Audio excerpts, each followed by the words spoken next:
दोस्तों, एक constable hotel के रेस्टोरेंट पर आकर बैठता है, एक कप चाय का ऑर्डर करता है। तभी एक आवाज़ आती कि हराम का खाने की आदत है। पास में बैठा एक लड़का उससे जब ये बात कहता तो उस कांस्टेबल उस लड़के से झड़प होने लगती। झड़प इस कदर बढ़ जाती कि वो लड़का जाकर थोड़ी दूर पर होटल में जाकर जहाँ कढ़ाई में जो तेल खौल रहा होता है उस कढ़ाई को लाकर उस कांस्टेबल के ऊपर उड़ेल देता है।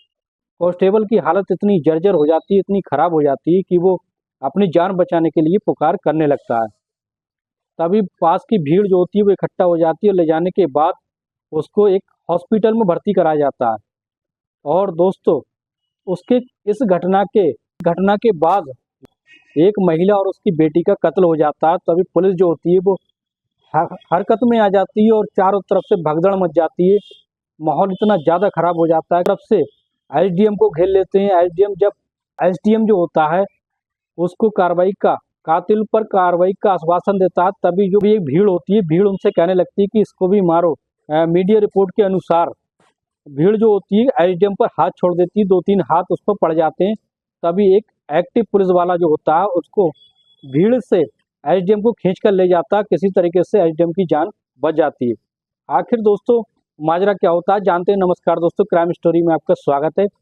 मैं अफसर सिद्दीकी। अगर आपने हमारे चैनल को सब्सक्राइब नहीं किया है तो सब्सक्राइब जरूर कर लें। झारखंड के सूरजपुर के इलाके की ये घटना है। रात का समय होता है, पेट्रोलिंग का समय होता है। एक हेड कांस्टेबल जिसका नाम तालिब शेख होता है जो रात की ड्यूटी पर होता है। ड्यूटी करने के बाद जैसे ही अपने घर पर पहुंचता है तो देखता है घर पर आवाज़ लगाता है, उससे कोई दिखाई नहीं देता है।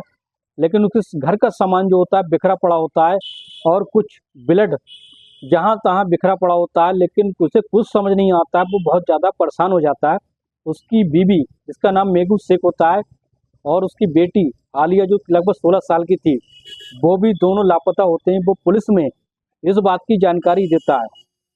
तभी पुलिस हरकत में आती है, छानबीन करने लगती है। घटना की छानबीन जब करने लगती है तो दोस्तों छानबीन करते करते उसके घर से लगभग 5 किलोमीटर दूर एक जंगल पड़ता है। जंगल में जाकर जब पुलिस देखती है तो क्या देखती है, देखकर उसके होश उड़ जाते हैं। तालिब शेख की बीबी और जो बेटी होती है जिसका नाम आलिया, दोनों की लाश मिलती है।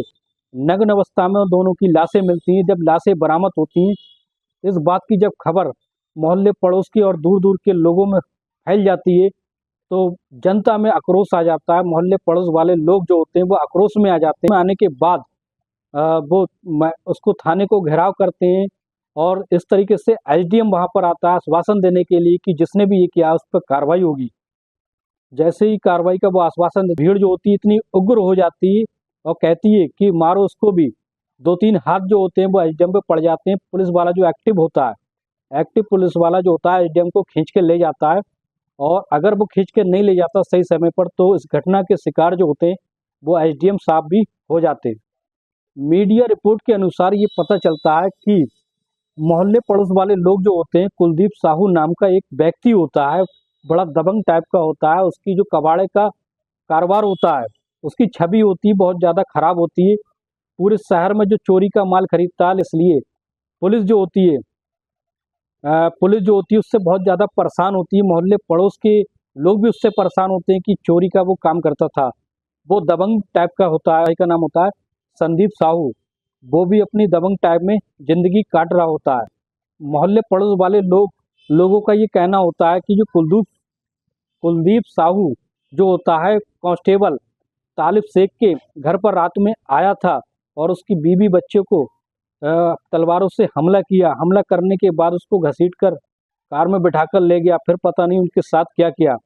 जब ये बात की जानकारी लोगों में फैल जाती है, कुलदीप साहू ही इस घटना का जिम्मेदार है। उसने ही उसके तालिब शेख की बीवी बच्चे की हत्या की है। तो जनता और ज़्यादा क्रोध में आ जाती है और उसके घर को फूंकने की कोशिश करती है, उसके घर को घेर लेती है। लेकिन उसके घर पर जो उसके परिवार वाले होते हैं कुलदीप साहू के, पुलिस जो होती है सही समय पर निकाल कर ले जाती है। इस तरीके से घर को भीड़ जो होती है वो पूरी तरीके से आग के हवाले कर देती है और जगह जगह पर बसों को कारों को फूंक दिया जाता है। दोस्तों जैसे ही लोगों को पता चलता है कि कुलदीप साहू ने ये सब कराया, तभी भीड़ जो होती है उग्र हो जाती है।